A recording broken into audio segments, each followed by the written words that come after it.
Hey guys! Today we're gonna start recapping the manhwa. It's time to change the genre. If you like this kind of content, please like and subscribe. It really helps us be able to post more videos. I really like this manhwa a lot. It gives a nice twist to the classic transmigrator type of story, being that the main lead actually possesses a character who is a villain type in the original plot. And not gonna lie, the fact that the male lead is the Prince Charming handsome type of character really doesn't hurt at all.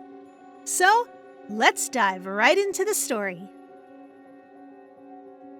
The chapter begins with a handsome blonde and lilac-eyed young man standing before his fallen enemies.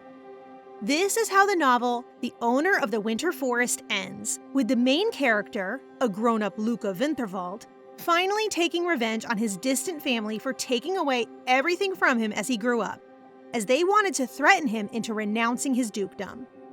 Our female lead got hit by a car in her original world, and transmigrated into this novel in the form of Luca's abusive aunt, Judith, who in the original novel ends up murdered by Luca when he starts getting revenge on everyone who caused him harm. However, she transmigrated to a point of the novel where Luca is a cute 9-year-old boy under her care, as both his parents had passed away. The main lead is actually a big fan of this story, and so she knows that if she continues the flow of the novel, she will most definitely die. So instead, she decides to change the plot so as to prevent Luca's revenge towards her in the future. Moreover, she doesn't wish to be the abusive aunt the original novel intended for her character. She knows she can't change the whole novel, but she will do her best to survive as Judith. We see that Luca and Judith have poor living conditions, leaving poor Luca to earn his own food, only an apple and some bread a day, from doing small errands around the village. Luca has been living with Judith for 5 years now, right after Luca's mom, Judith's sister, died. Judith was really abusive towards Luca, as she had developed an inferiority complex regarding her looks. And as Luca grew and became increasingly beautiful, her complex was triggered. Now the main character is trying to improve Luca's living environment. She cooks for him, tends to him, and tries to get involved by taking walks and such. But Luca is extremely distant. I mean, who can blame him? Now Judith is tending for Luca, who has fallen ill. They don't have money for medicine, so she picks out some herbs to trade the apothecary for the medicine Luca needs. Her plan is to give Luca a year of good memories with her until his family comes looking for him. When that happens, she will live peacefully hiding from Luca's blood relatives. Judith is run over by a noble's carriage while picking up herbs. She is okay, but obviously a bit infuriated that the carriage didn't even stop. Once in the village, Judith runs into a man who seems to recognize her, asking her if she came to look for another guy. You can imagine Judith's dismay. This man, let's call him Potato Head, won't stop harassing Judith. She clearly has no interest in him and leaves it pretty clear to him as well. She tries ignoring him, but he won't go away, and when she declines his invitation to the May festival because she has to tend to Luca, he gets unbelievably rude. He even goes as far as to openly insulting her. But our strong-minded Judith won't let any man talk to her like that. You go, girl. With a sassy retort, she leaves him speechless and running away in shame. Just moments after, Judith bumps into a nobleman and falls onto the ground. She is trying to avoid at all costs being noticed by this noble, who is trying to help her up, as she figures it will strain her plans to go unnoticed by Luke's wealthy blood relatives. She keeps her head down and runs away from him as quickly as possible, leaving the noble quite shocked at her reaction. She then bumps into a friend, Leah, who tells her the noble was actually looking for her and had asked her directions to Judith's house. Realization finally kicks in, and Judith finally works out that in fact it was today the day Luca's family came looking for him. But Judith's memories had gotten Luca's age wrong. Desperately, Judith rushes home to find the tall, handsome, black-haired noble knocking on her front door. Judith's first impression of the nobleman is that he is handsome as hell, and I personally agree. He introduces himself as Viscount Rudiger Winterwald Jackson, a colonel of the Rungat army. Judith has to be very careful because there is information she knows from reading the novel that her character shouldn't know. The viscount asks her if she knows about Jonas Winterwald, Luca's biological father, and she has to pretend she doesn't know him as the original character had no clue of his existence. Luca was Jonas's bastard child that he had with Judith's sister. He left before he found out that he had a child. Years later, Luca's mother wrote to him telling him about Luca, but he just ignored them. After he passed from a riding accident, his brother, the viscount, found the letter amongst his things and rushed to find Luca. Judith wants Luca to go with him as she remembers he acts as a guide, teacher, and almost like an adoptive father to him. And so she plans to discreetly accept his offer of taking Luca to the Winterwald mansion to meet his grandparents, who are looking forward to meeting him. However, she doesn't want to be too transparent, as she is supposed to be his aunt after all, and doesn't want to make it seem like she's dumping Luca on them. In trying to act discreetly, Judith tells the viscount that it's too sudden and that it would be really hard to tell Luca. Given that Luca is sleeping, she suggests the viscount comes the next day to talk to Luca directly, telling him she guesses he'll feel better after resting and taking his medicine. The viscount agrees and leaves for the day. Now, all that's left for Judith is to try to depart from Luca in the best of terms, so as to prevent his revenge plot in the future. During dinner, as she watches cute little Luca gobble down his stew, she starts questioning whether she should send him to the palace after all. She knows from the novel that it will only be a painful experience for him living there, and it's even harder for her given that Luca has just started to open up to her. Over the last month, she has been caring for Luca. She really felt a bond form between them, and it pains her to see him go. Next day rolls over, and Luca meets his handsome uncle. However, Luca doesn't seem to be very fond of him. He is rude and shut off, telling his aunt they can't be related because they don't look alike, which is sorta true, TBH. Judith tells him that his uncle's family are nobles and that they can provide him with everything he should want. But sweet little Luca still asks her what will happen to her. When she tells him that she has to stay at home, he surprisingly runs over to her and hugs her strongly, calling her mom. I'm tearing up, you guys. Everyone is shocked at this. Judith tries to clear up the situation by telling Luca that she is his aunt, not his mom, but Luca still insists. Judith is extremely confused. She doesn't understand why Luca is behaving like this. The viscount tells him that if in fact she is his mother, he couldn't possibly separate them, and so he offers Judith to go back to the castle with them. Dismayed, Judith tries to explain that she is in fact his aunt. The last thing she wants to do is go back to the castle, where at the end of the novel, Luca takes his revenge. However, every excuse she puts out is effectively terminated by Luca. He even goes as far as saying that he knows she wants to get rid of him to find a spouse on her own, leaving both Judith and the viscount in utter shock. With a look of disappointment, the viscount tells Judith that they can help her get a more suitable spouse if that's what she desires. Basically, he tells her that there are no limitations to what the Winterwald wealth can provide, and so any excuse she could possibly express, of course, other than Luca will grow up and kill us all, is destroyed within seconds. And so they all depart Judith's home in the viscount's carriage. Right before leaving, Leah appears. In a bout of jealousy, she claims that she'll have a nobler husband than Judith, as she thought that the viscount had proposed to her, and storms off. In light of this, the viscount asks Judith if she's okay, but blushing, she hurries up the carriage telling him it's nothing. While in the carriage with Luca sleeping, the viscount asks Judith if she really is Luca's biological mother. She hastily denies so, telling him she doesn't understand why Luca lied. However, the viscount is extremely comprehensive, telling her it is obvious Luca loves her like a mother. Yeah, right. He then proceeds to tell her that he will be as a father to Luca as well, and they will raise him together as his parents. Blushing, Judith tells him to be more cautious with his words as he could be misinterpreted. However, dense as a wall, he doesn't seem to find the issue with his declaration of shared parenthood. They arrive at a commercial center where they will take a train for the rest of the ride to the castle. However, the viscount tells them they should buy some necessities before boarding the train. Judith is excited as she remembers this scene from the books, where they bought young and cute Luca a lot of new clothes for him to wear. Nonetheless, there is an unexpected turn of event in which it is she that ends up having to try millions of dresses in front of both the viscount and Luca. Judith is exhausted. The viscount buys all of the dresses she's tried and then still insists on going to another store to get hats and boots. Judith can't believe this. She insists they start looking for things for Luca. She calls the viscount Colonel, to which he insists that she call him by his name, Rudiger.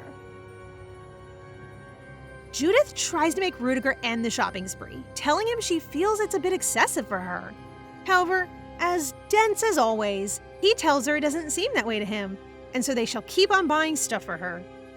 After getting a truckload of stuff for Judith, they pass on to get new clothes for Luca. With eyes gleaming with excitement, Judith proceeds to make Luca try outfit after outfit. However, it is not long until Luca rebels and asks to be able to pick his own clothes. Judith gets a bit dispirited, as she really wanted to pick new things for Luca. Luca tells her then it's because her taste in clothes is a bit unique. Shocked, she finally realizes why they didn't even let her pick her own clothes. They stay at a hotel for the night and will ride the final train next morning. Finally, next morning comes along, and they are at the station where a special wagon is being prepared for them. Judith remembers this part of the book and recalls Luca had been extremely curious and excited as it was his first time riding a train. However, to her surprise, this Luca seems to be really introverted and not showing any excitement at all. She figures it might be because he is shy of his uncle, and so she suggests herself that he go take a tour of the train. Luca accepts, but still doesn't seem to be excited at all. While the Viscount and Judith are alone, Judith tells the Viscount to address her by name as well, to which he replies by thanking her and telling her he is really excited for it, as he feels they are getting really close. I mean, I get he can be dense, but come on! Blushing, Judith tries to keep her head on her shoulders. She knows that whatever the words Rudiger might say to her, there won't even be the faintest chance of being with him. She remembers from the novel that he is strongly against marriage, even to the point that the Winterwald family removed him as a possible heir to the dukedom. Even more so, Judith is extremely confused as the type of things Rudiger is saying are way off the type of things his character in the novel would say. Luca returns from his tour, but has a sour expression on his face. Judith questions him about it, but he seems to be closed off to her. Suddenly, Judith remembers that in the original story, things started going bad for Luca in the train ride to the castle, as his first assassination attempt happened there. She remembers that the one to send the assassins had been Rudiger's uncle, the main villain of the story, Franz. In the novel, Rudiger was able to kill the assassin before anything bad happened, but they also lost any leads that may connect the incident with Franz. Coming back to the present, Judith is quite surprised when she notices that Luca can read, as she notices him reading the paper. When questioned about this, Luca flinches, as if caught in the act. He brushes it off as reading only letters, but Judith remembers that the character never taught him anything. Judith notices that Luca is reading a gossip paper and gets furious. She scolds him for reading that, and even scolds Rudiger for allowing Luca to read gossip, telling him it's bad for his emotional development. Gotta love a balanced upbringing. We stand. Judith produces a children's book from somewhere and gives it to Luca, who doesn't seem the least bit interested. Judith was, however, interested in the gossip paper, and so she promptly picked it up and began reading it.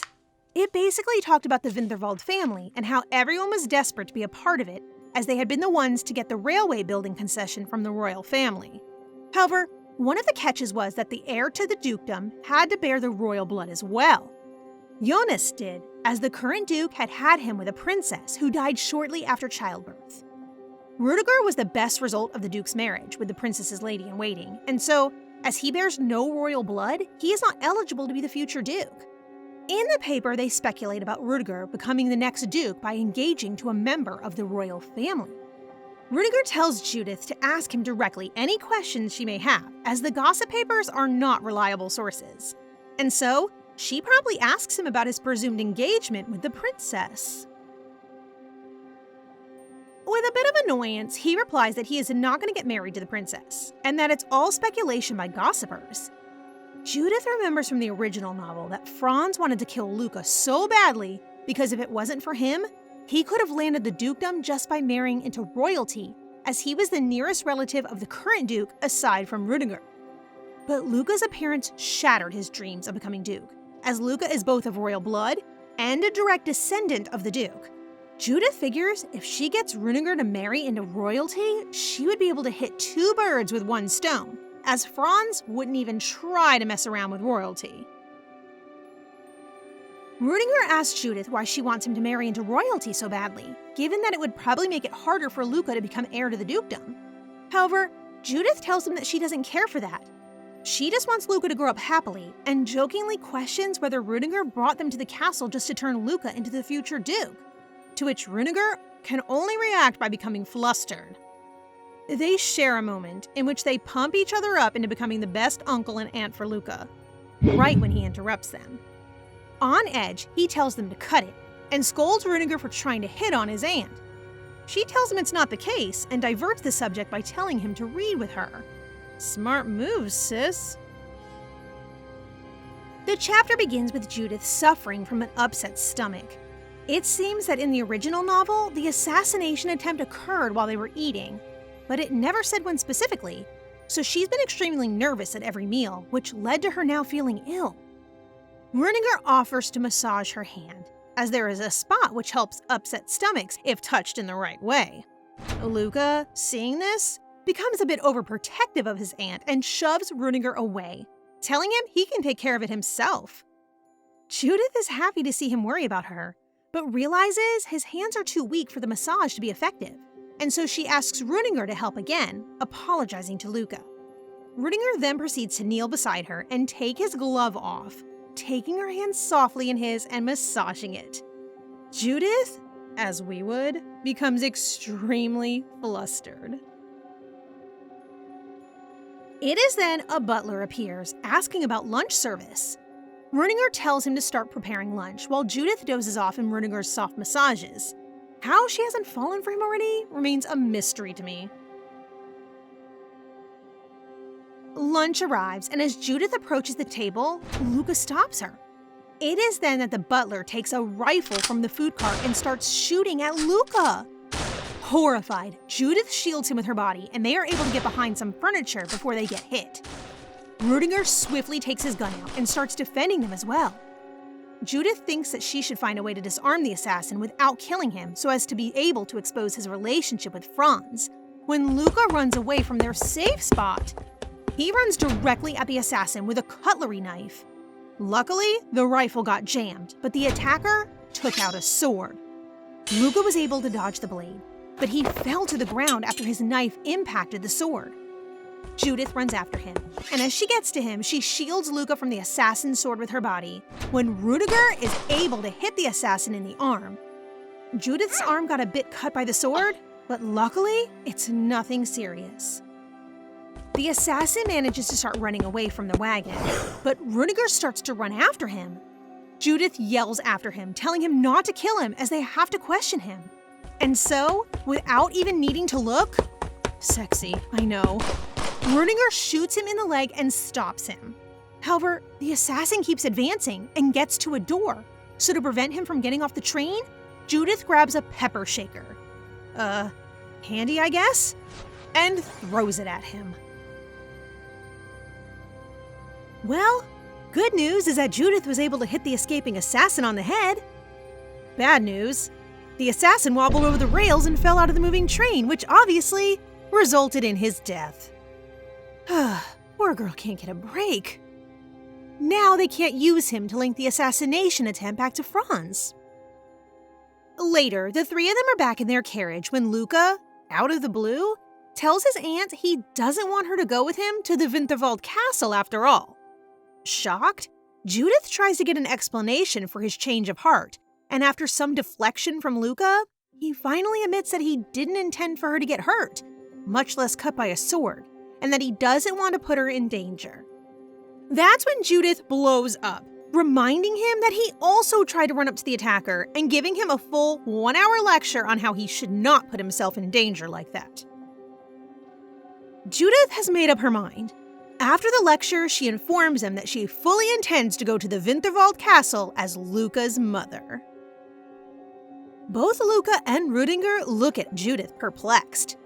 Luca asks her why she would like to present herself as his mother, and Judith tells him it's because it would give her more control over what went on regarding him than if she was his aunt.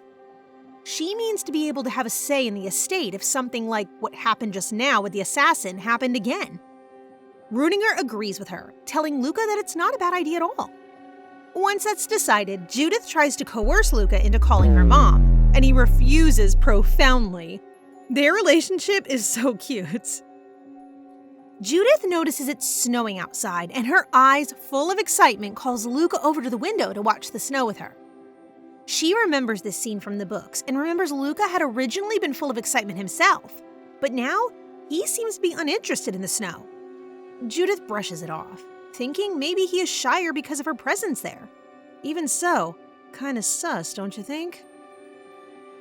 They finally arrive at the Winterwald castle, where a carriage driver is waiting at the train station to take them to the castle.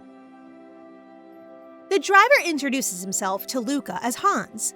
Judith doesn't seem to remember him from the novel, but then again, he's only a secondary character with a pretty common name. Hans marvels at Luca's resemblance to the late Jonas's, but his friendly approach toward Luca is soon cut in the root by Luca's cold and distant greeting. Judith then introduces herself to Hans as Luca's mother, effectively masking her nervousness. They arrive at the castle, and Judith gets a bit lost in thought staring at Rudiger's beauty. I mean, as we all would. When Rudiger asks her what she's looking at, she impulsively tells him she was admiring his handsomeness, which leaves him taken aback. Of course, she tries to salvage it by saying it was just a joke. Sure, hun. Sure. Once they enter the castle, Judith catches her first glance of Lady Sophia, Rudiger's mom and the current Duchess of the estate. She is absolutely intimidated by her, as Sophia exudes a cold and calculated aura, and she wonders how on earth she will be able to keep up with the facade that she is in fact Luca's mother and not his aunt. She remembers from the novel that while growing up, Sophia looked after Jonas more than she did her own biological son, Rudiger, as Jonas reminded her of the late Princess Sophia. That left poor Rudiger to grow up pretty alone. Anyways, later on, along with the Duke, they proceed to have dinner together. Judith is extremely nervous. She expects to be interrogated and bashed for being of lower status. To her surprise, Sophia seems to be very friendly, asking her about how it was like raising Luca alone and empathizing with her struggles. Of course, Judith has to lie, but is also quite surprised by Sophia's friendliness, as is Rudiger. We get a hint behind Sophia's friendliness. It's because she is grateful that thanks to Judith, Princess Vanessa's bloodline can continue. The interrogation continues, asking her if she has noble connections and from which side of the family she got her light violet eyes from. Judith guesses they came from her grandmother, but she doesn't know much about her. Surprisingly, Sophia seems to be a bit disappointed that Luca doesn't have Judith's eye color, even though he is the spitting image of Jonas. The Duke pretty much keeps to himself all dinner long. Sophia then talks to Luca, asking him what his favorite food is, to which he replies, sacre torte, a pretty fancy cake for his upbringing. She then suggests that they take Luca to the capital to introduce himself to the royal family. Sophia tells Judith she has to be dressed accordingly in order to go to the capital, and suggests she gets more clothes. Reliving flashbacks from the store, Judith insists Rudiger already got her so much, who is then scolded by his mother for not getting Judith any jewelry. Poor Rudiger can't get a break. Dinner ends and they are walking up the halls back to their rooms when Judith spots a portrait of late Princess Vanessa. Sadly, she notices she looks just like Luca, but has light purple eyes like herself. Remembering Sophia's comment during dinner, Judith saddens at the thought that Sophia doesn't really love Luca or love Jonas, but only Princess Vanessa's lineage. Luca is ushered to his room by a servant, while Rudiger leads Judith into hers. Once in Judith's room, Rudiger orders some tea and sits down on a sofa. He tells Judith he should have thought of the jewelry in advance, that it's his duty to make sure she has enough daily wear. Lucky Judith, am I right? However, humble Judith refuses, telling him that the Duchess's gift will be enough for her. Rudiger insists, telling her that the Winterwalds are famous for their mines and that a member of the family should have hundreds of jewelry sets at their disposal. Rudiger then tells her that, in any case, she could use them as a means of having money in the future. Judith surprises him by telling him that she doesn't intend on selling any of the gifts he gave her. This flatters him, to the point he even blushes a little. How cute! With a rosy look, he tells her he finally understands why his military colleagues were so troubled when thinking of gifts to give their girlfriends. That he finally understands how it feels to gift something to the woman he is courting. What the actual F, Rudiger? I mean, we know he is dense, but come on, how can he say that and expect no confusion to happen? Judith tries to clear things up as the maids have already begun rumoring all around them. Somehow, Judith convinces Rudiger to only get her 2 sets of jewels, one from himself and the other from the Duchess. The next day, we are introduced to the butler of the mansion, Vincent, who then tells Judith to pick a personal maid from a row of girls. She picks an innocent-looking brown-haired girl who introduces herself as Lola. Lola and Judith begin talking, and Judith asks her a question that's been itching her mind. She's noticed that the maids are very cautious around Rudiger, and so she asks Lola if they fear him for some reason, worrying that Rudiger might be an abusive employer.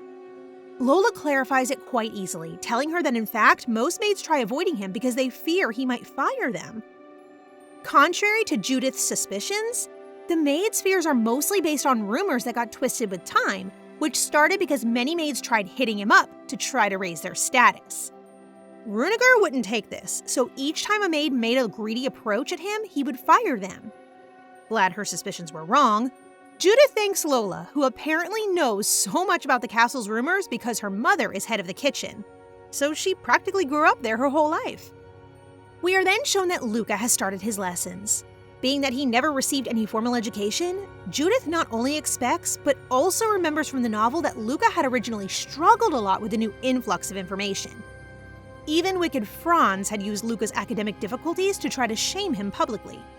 However, this time around, Luca is impressing all of his tutors. He seems to be a gifted child. Finally connecting the dots, Judith starts wondering why Luca seems to be so much more different in this version than in the original novel. Wondering if maybe he too is a transmigrator like herself.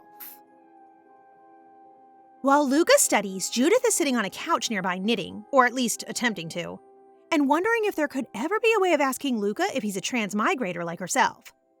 She can't think of any non-direct way, and concludes that maybe all of these differences have been caused by her own character's change of behavior once she possessed her body. Anyhow, Luca looks at Judith's knitting with a sort of pitiful look, and after she explains it's her first time trying it, he uninspiringly encourages her to keep it up if she likes it. Being the prideful woman she is, she can't stand Luca looking down on her knitting, and so she conscribes Lola to teach her knitting. After just a day, Judith finishes a cute scarf, which she intends to force Luca to wear. I just love their dynamic, guys. Next thing she knows, Sophia is calling up to see her. She gives Judith a luxurious and, well, excessively huge diamond necklace, as per the jewelry she had promised her. Astounded by the sheer size of it, Judith can't think of accepting it, let alone wearing it in public, as she knows it will draw too much attention to her, which will only mess up with her plans of living a heads-down life and avoiding the whole revenge plot. However, she knows from dealing with Rudiger that it's best not to argue with that side of the family, as they tend to be a bit thick-headed. And so, she humbly accepts the gift, though becomes quite burdened by its high value and responsibility. Later on that evening, Rudiger returned to the mansion bearing gifts for Judith. He notices that the Duchess has already given her a set of jewelry, which disappoints him as, in his words, he wanted to be the first to take care of her. Ah! How cute! How hot! He then proceeds to give a blushing Judith a box with a small light violet pendant. He tells her he took so long in returning because of the rarity of the jewel, but he wanted to give it to her specially as it matches her eye colors. Suddenly, hundreds of servants bring in more and more jewelry boxes. Judith looks at Rudiger dumbfounded, as they have settled on just one jewelry piece. but he tells her he couldn't pick which one would look best on her. And so, he picked everything. At this point, just take it, girl. Rudiger then insists that he wants to put the lavender necklace on her. Going behind her and taking off his gloves, he slides the necklace around her neck and, well, tries for 6 minutes straight to clasp it until he manages to do it. He then insists on helping her put on a bracelet. She accepts, and that's when Rudiger sees the scar left on her wrist from the assassination attempt. He looks extremely guilty, telling Judith that if he had acted quicker, this wouldn't have happened. Judith tries to convince him it wasn't like that, and that it really is nothing. But it's no use. He goes on to claim he'll take full responsibility for what happened to her. A misunderstanding creating machine, is he not? After noticing Lola's shocked face at Rudiger's proclamation of responsibility, Judith notices the sort of misunderstanding Rudiger has just created. Frantically, she tries to clear it up to prevent any misleading rumors to spread, clarifying that Rudiger only meant responsibility for the assassin and not any other sort of responsibility. She wants Rudiger to leave, so as to prevent any more misunderstandings springing from his mouth. But she feels guilty for ushering him away after he gave her so many gifts. So she decides to gift him the muffler she just knitted for herself, being it the only thing she has of her own, and also imagining how cute Rudiger and Luca would look with matching scarves. Rudiger looks at it, completely speechless. Finally, with a charming look, he thanks her, telling her he is extremely happy. He may not believe in marriage, but boy, oh boy, is he harboring some strong feelings for Judith. Next day, Judith and Luca are looking at all the pieces Rudiger gifted her. Judith seems distressed as she needs to pick only one to keep, but even then she knows Rudiger will not take the remaining pieces back. Luca tells her to just keep them all and use them as an emergency fund in the future. Shocked, Judith gently scolds him, reminding him it's not nice to simply give away the gift someone gave you. And even so, she reminds him of the risks of greed and of wanting to keep too much for oneself. Luca accepts this, but as he is leaving for one of his lessons, he tells Judith to start to get used to this type of lifestyle, telling her she is now a Winterwald after all, and calling her mom. Judith got caught up in Luca's words, wondering if maybe he meant them as a warning, a sort of, we are in this scam together, don't back out on your own kind of warning. Lola then comes into Judith's room to offer her tea. While she is pouring, she blatantly asks her about her relationship with Rudiger. Assertive, I know. Judith tries to nonchalantly brush off any suspicions of any sort of romantic relationship. But even so, Lola keeps on insisting that the warm way Rudiger treats her raises some questions about his feelings towards her, even if they are one-sided. Judith is adamant, reminding Lola Rudiger is just acting out of duty, and given that she is Luca's mother, or at least that's what they're letting them believe, he is just treating her accordingly. Lola finally seems convinced and tells her she will help clear up all the rumors that have started spreading about the two of them. Later on, Judith is walking around the castle when she notices a group of maids gossiping in a corner about her. Completely disrespectfully, they are saying that Judith must be using her body to seduce Rudiger, and that's how she originally picked up Jonas way back then. You may imagine the blow Judith felt when hearing those things. Consternated with the rumors that she just heard, that she is trying to use Luca to leech her way into the dukedom and manipulate the Winterwalds, she decides to sit down with Rudiger and ask him for them to spend some time apart. Confused, Rudiger asks her why, but of course Judith is having a hard time explaining why it matters to her and what other people think, given that he's so stoic himself. She tries telling him that the kindness he has shown her is being misinterpreted by the maids, but Rudiger just asks her in return why she even cares what the maids think of her. Judith is at a loss. She tries to explain to him that it bothers her what others may think of her, but she knows it's futile. He doesn't seem to be able to understand that very concept. After much explaining, she thinks she might have actually been able to reach him. To her disappointment, of course he missed the point entirely, and instead of telling her that it's fine that she feels that it would be best that they spend some time apart, he ends up suggesting they fire every single maid and hire new ones. Of course, Judith is exasperated at Rudiger's thick-headedness. Runegar ends up telling Judith that they can either fire all the maids or keep on having the same type of relationship they've been having up until now. Absolutely defeated, Judith just accepts Runegar won't compromise at all, and she'll probably have to learn to live with the constant gossiping all around her. Later, as she is resting on a bench, she hears two maids approaching her go completely silent. She figures they must have been gossiping about her too. But to her surprise, they come up to her and thank her. Apparently, the steward told them that Lady Sophia had heard of the maids gossiping about her, and that she was determined to fire them. Allegedly, if it hadn't been for Judith's intervention and convincing Sophia not to do that, they would all be jobless by now. Utterly lost, Judith tells them that it's nothing, to which they reply by promising never to speak ill of her behind her back ever again. Judith then leaves and tries thinking on why the steward would bring up her name or lie like that, finally deciding it must have been all Runegar's doing. At least all the time she spent trying to reach him wasn't in vain, right?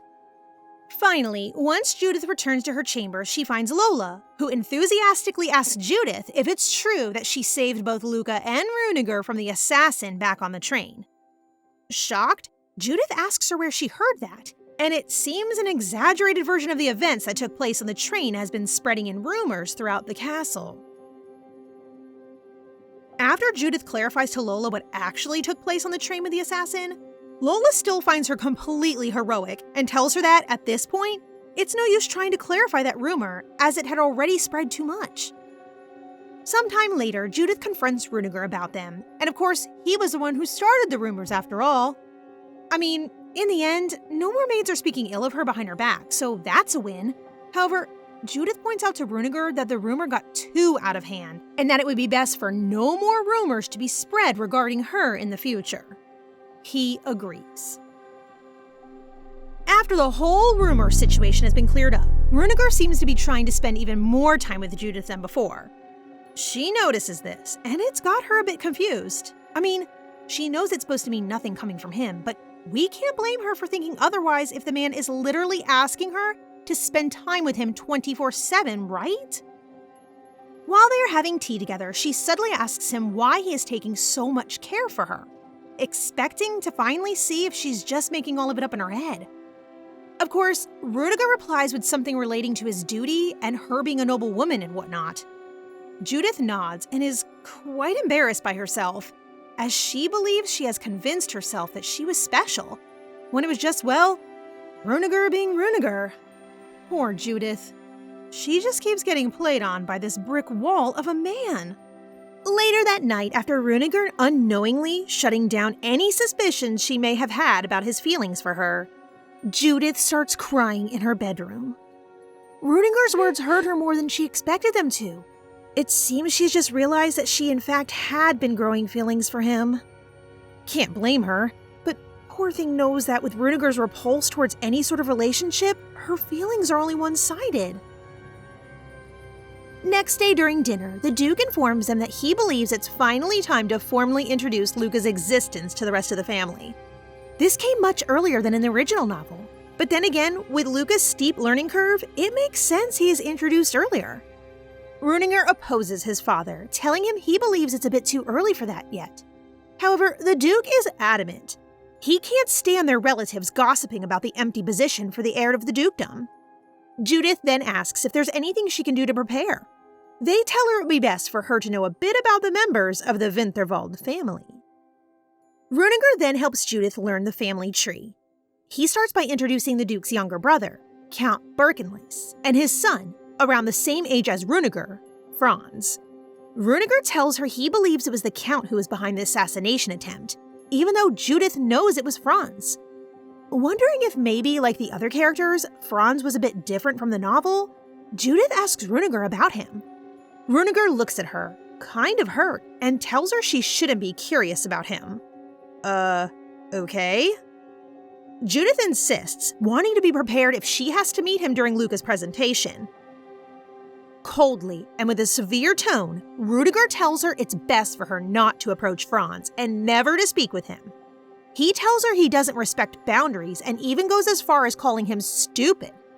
Judith is just as surprised as we are to see Runegar talk so badly of someone.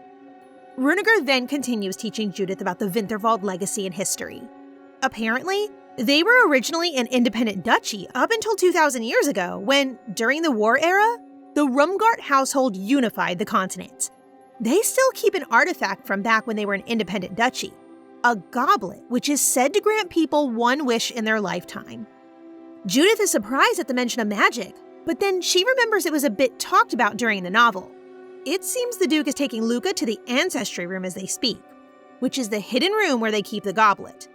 Only the heirs of the dukedom can enter the ancestry room, meaning that not even Runegar has been there, nor knows where it is found.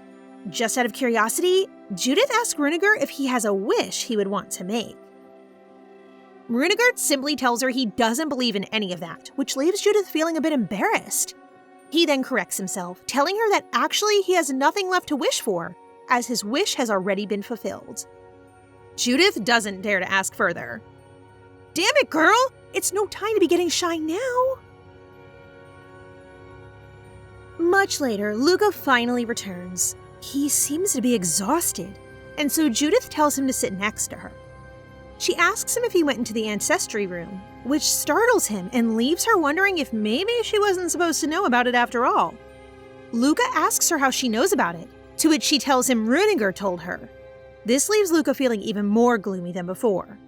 Seeing at how upset Luca is, Judith wants to know if she can help him in any way, or if something bad happened in that room. Luca just tells her he has a lot on his mind, to which Judith suggests that they think about them together. He just shuts down even more. Judith tries consoling him, telling him his worries mustn't be such a big of a deal and that they probably have a solution. Seeing as nothing is working, Judith tries the old and trusty method of diversion, asking him what he would wish for from the goblet once he becomes head of the house. He seems to be a bit intrigued, until Judith mentions that Runegar told her his wish had already been fulfilled, to which Luca responds by putting on a horrified look. Judith notices mentioning Runegar is making things worse. Luca asks Judith about what she would wish, and she tells him she wishes for him to be a happy adult, which leaves Luca blushing hard. How cute. Avoiding eye contact, he then rushes off to his next class. Finally, the day of Luca's introduction to the Winterwald family has arrived. Judith is all dressed up in a gorgeous dress and matching jewelry, picked by Runegar, while Luca looks like the cutest little prince. Luca goes to look for Judith. After looking at her, he smiles and tells her she looks pretty. How absolutely heart-meltingly adorable, OMG! Runegar then appears, looking like an actual prince. He takes a long look at Judith and tells her she looks extremely beautiful. Kya! Runegar takes her hand firmly and they start approaching the main hall. As they are going there, Runegar notices that Judith is wearing the necklace he picked for her. We all know why she picked that to wear. Duh. But well, Judith can only tell him it's because it was the one that matched the dress best of all. Judith then confesses that she is a bit nervous, as she fears she'll make a mistake in front of all of the aristocrats. After a long walk, they finally enter the banquet hall, where hundreds of heads turn to look at the new heir, Luca, and his supposed mother, Judith, with judgy eyes. Judith introduces herself and Luca as her son when a tide of whispering takes over the hall. Suddenly, an old lady looks at her and asks her about her last name and her hometown. When she tells her she is a Maybom and that she is from a village in the south named Emdem, an uproar of comments regarding her status as a commoner rises. They're even questioning her presence at the banquet. Judith's only worry is Luca and how he is feeling, so she takes his hand strongly in hers. Everything halts when Runegar steps in, when he directly attacks his aunt, the old lady who originally made the remark to Judith, reminding her of her serious monetary issues. Everyone is shocked at Runegar, even telling him that they were speaking ill of Judith on his behalf. They continue by telling him not to speak like that to his elder, but he's had enough. He sternly reminds them whose estate they're stepping on and not to speak ill of a Winterwald so lightly. That's when Franz appears, condescendingly clapping and telling Runegar to not be so harsh on their aunt. Finally, the Duke and Duchess walk in. That's when the Duke introduces Luca as the heir of the Winterwald estate to everyone present, and Luca greets them all himself. Luca is sharp, telling everyone off for speaking badly of his mother in front of him, the next heir of the Winterwald estate. However, people start talking back to him as well, telling him he shouldn't speak so highly before even having a fixed position. That's when the Duke steps in, putting everyone in line and reminding them Luca is to be the heir of the estate, so they better treat him with the respect he deserves. He even scolds Franz personally, being that he had uttered something about Luca not being a Winterwald since birth. But the Duke reminds him he is son of Jonas, and even points out that Franz wasn't a Winterwald from birth. Franz isn't done yet, asking the Duke when he plans on introducing Luca into the family tree and introducing him to the royal family. To Luca's surprise, the Duke tells him that he was planning on changing Luca's surname to Winterwald right after the banquet. Later on, some women are talking to Judith, asking her in a condescending way about her commoner life before going to Winterwald.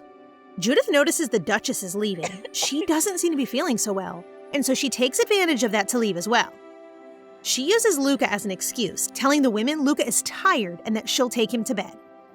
The women question even this, telling her that in nobility, a nanny does that, and even go as far as mocking the Duchess for having nursed Jonas herself. Judith has really had enough, telling them to go talk to the Duchess themselves if they have any more suggestions like that. And just like that, she turns around and leaves with Luca and Runeger.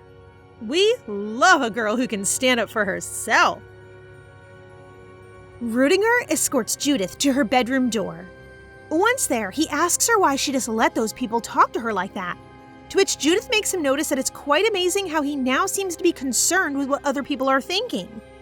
This surprises Runeger as well, as he just realized that he is in fact bothered by what other people think when it concerns Judith, and only Judith.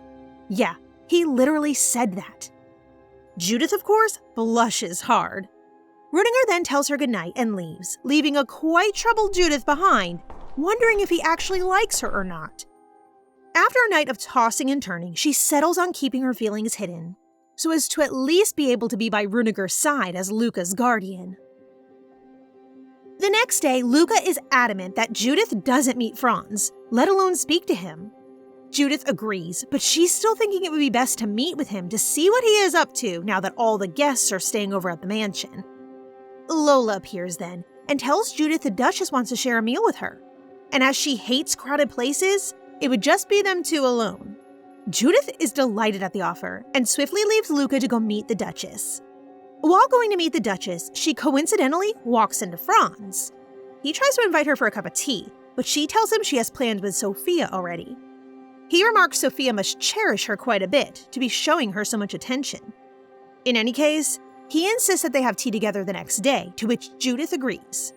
Don't worry though, our heroine is no fool and is ready for Franz's wolf in sheep's clothing tactic.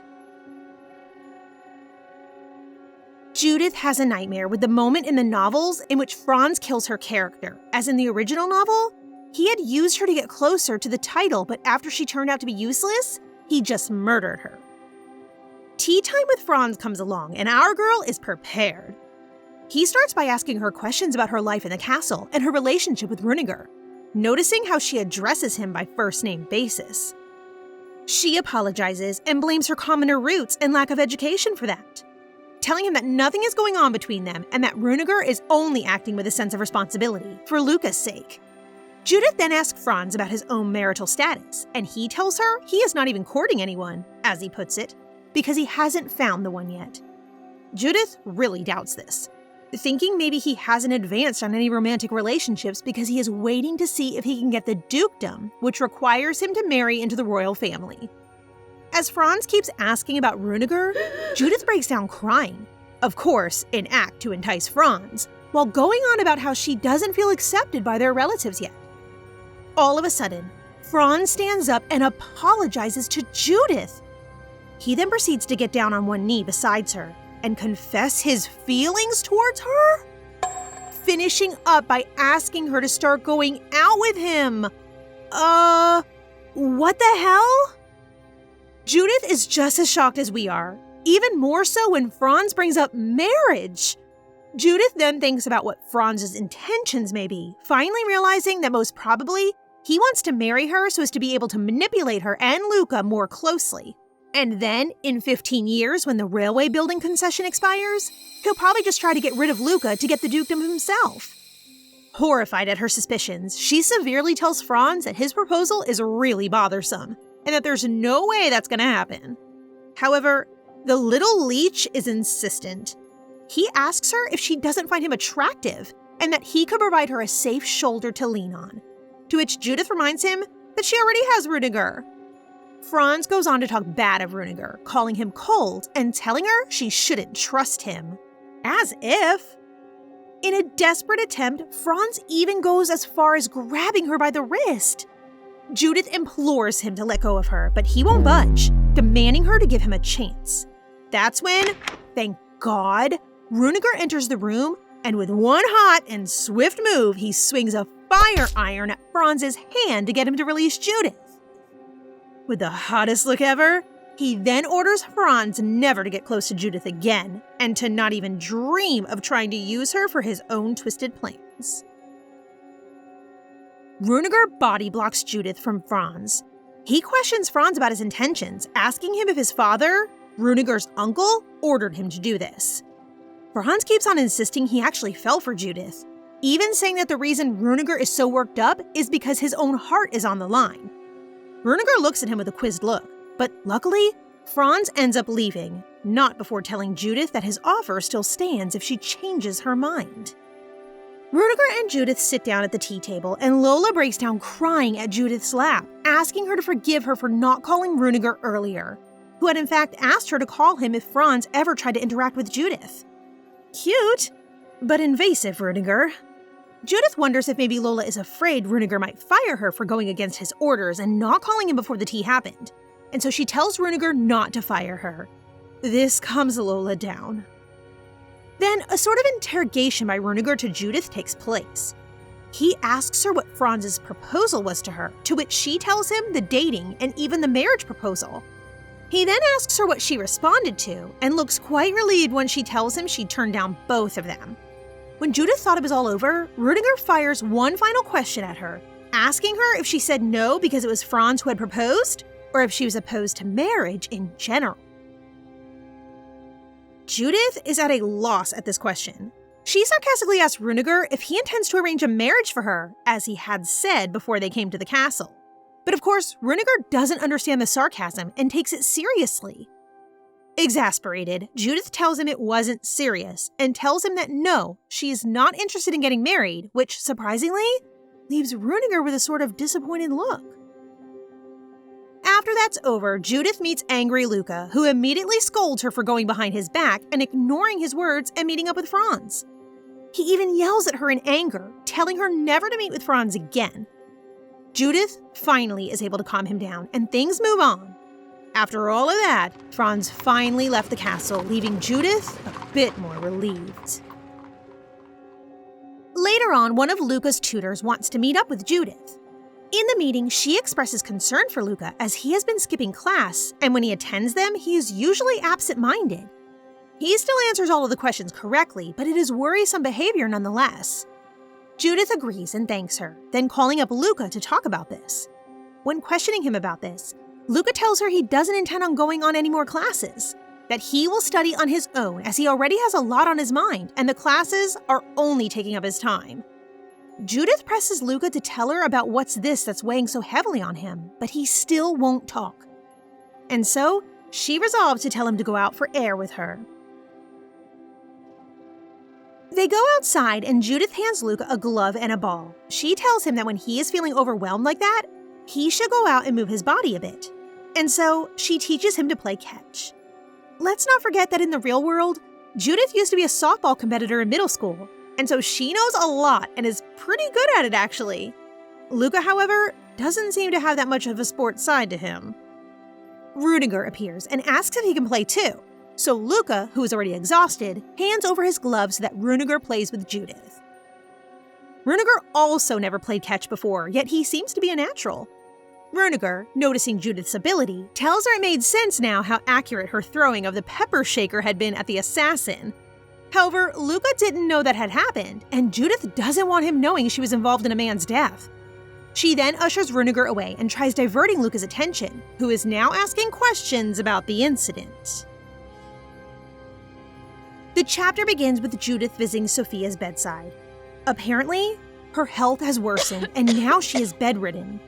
Sophia tells Judith she should get ready to go visit the capital and formally introduce Luca to the royal family. It would be a sort of debut for her as well, so a female chaperone is expected to go with her. However, she can't go herself due to her health condition, so she instead asks Princess Melina, Vanessa's younger sister, to chaperone her. Judith feels it's too much, a princess chaperoning for her? However, Sophia seems stern on the decision, reminding her that she is no longer just a commoner, but the mother of the heir of the Winterwald estate. And so, the preparations start to go to the capital. Lola seems to be the most excited of all, as she will be accompanying them as Judith's maid. Judith is more than anything preparing to meet for the first time Isabella Enderson, a character that appeared in the books once when they went to the capital. She is sort of a villain. In the original novel, she was Franz's lover and mother of their child. However, she insisted the child was Jonas's, and as proof of their relationship, she gave them a hand watch that she claims Jonas gave her, which belonged to Princess Vanessa. Of course, Sophia took them in, even though her son never took Luca's place, as Runeger was successful in protecting him. Nonetheless, she worked with Franz by giving him info about Winterwald's internal affairs. And so, now that Judith is in the picture, she wants to prevent any of this from happening.